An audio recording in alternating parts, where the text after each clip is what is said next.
Matthieu chapitre 24. Comme Jésus s'en allait au sortir du temple, ses disciples s'approchèrent pour lui faire remarquer les constructions. Mais il leur dit, « Voyez-vous tout cela? Je vous le dis en vérité, il ne restera pas ici pierre sur pierre qui ne soit renversée. » Il s'assit sur la montagne des Oliviers et les disciples vinrent en particulier lui faire cette question. « Dis-nous, quand cela arrivera-t-il et quel sera le signe de ton avènement et de la fin du monde? » Jésus leur répondit, « Prenez garde que personne ne vous séduise. Car plusieurs viendront sous mon nom, disant, « C'est moi qui suis le Christ, » et ils séduiront beaucoup de gens. Vous entendrez parler de guerre et de bruit de guerre. Gardez-vous d'être troublés, car il faut que ces choses arrivent. Mais ce ne sera pas encore la fin.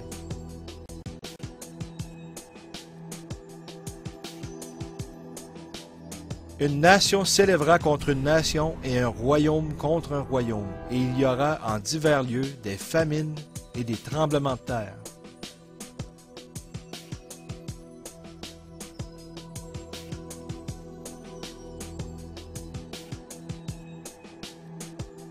Tout cela ne sera que le commencement des douleurs.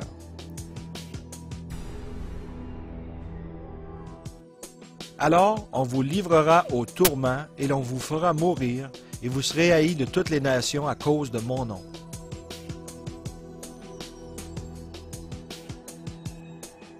Alors aussi plusieurs succomberont, et ils se trahiront, se haïront les uns les autres. Plusieurs faux prophètes s'élèveront, et ils séduiront beaucoup de gens. Et parce que l'iniquité se sera accrue, la charité du plus grand nombre se refroidira. Mais celui qui persévérera jusqu'à la fin sera sauvé. Cette bonne nouvelle du royaume sera prêchée dans le monde entier pour servir de témoignage à toutes les nations. Alors viendra la fin.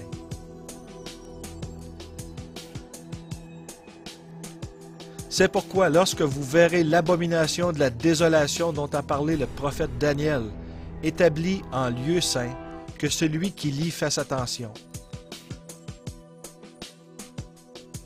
Alors que ceux qui seront en Judée fuient dans les montagnes,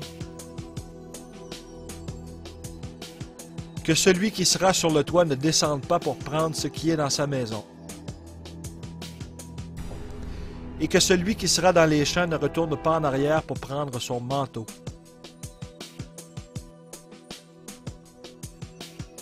Malheur aux femmes qui seront enceintes et à celles qui allaiteront en ces jours-là.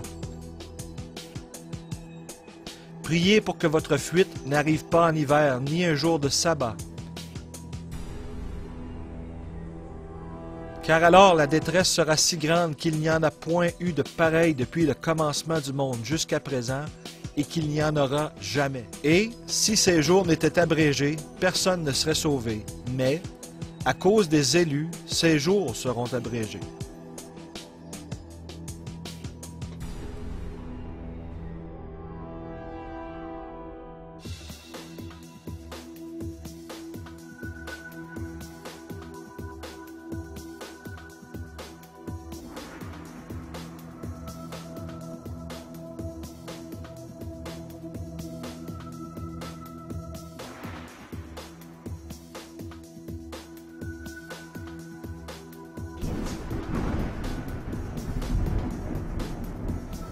Si quelqu'un vous dit alors, le Christ est ici, ou il est là, ne le croyez pas, car il s'élèvera de faux Christ et de faux prophètes.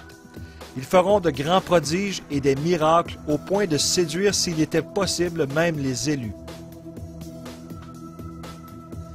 Voici, je vous l'ai annoncé d'avance.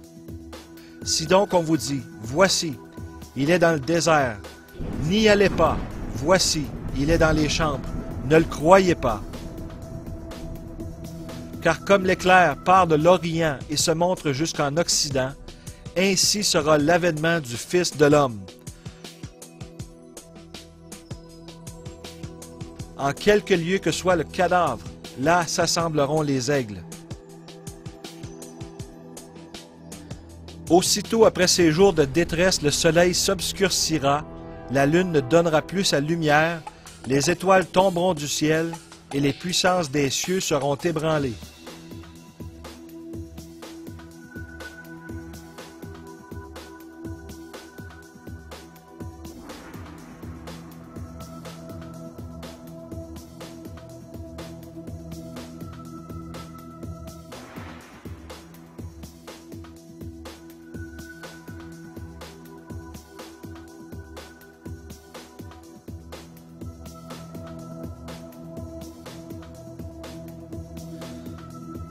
Alors le signe du Fils de l'homme paraîtra dans le ciel, toutes les tribus de la terre se lamenteront, et elles verront le Fils de l'homme venant sur les nuées du ciel avec puissance et une grande gloire. Il enverra ses anges avec la trompette retentissante, et ils rassembleront ses élus des 4 vents, depuis une extrémité des cieux jusqu'à l'autre.